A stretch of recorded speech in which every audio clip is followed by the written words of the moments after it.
So guys, for the first step, you're going to head over to search and type in check for updates. Click on it. And then once you're on this, you're going to click on check for updates. Make sure that your computer is fully up to date. Now for the second step, you're going to head over to search again and type in turn Windows features on or off. Click on it.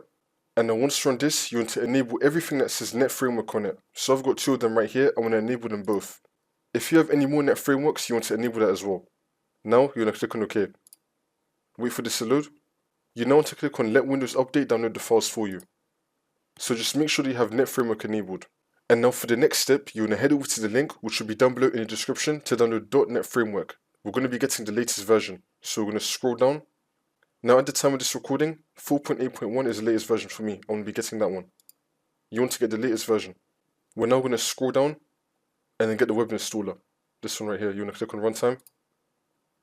It's now going to start downloading. If it did not start downloading, then you're going to click right here. It will then start the download for you. And then once you've downloaded that, we're now going to click on it. And then click on yes. Now for me, I already have it installed, that's why I have this. But in your case, it should now let you install it, and then the problem should be fixed.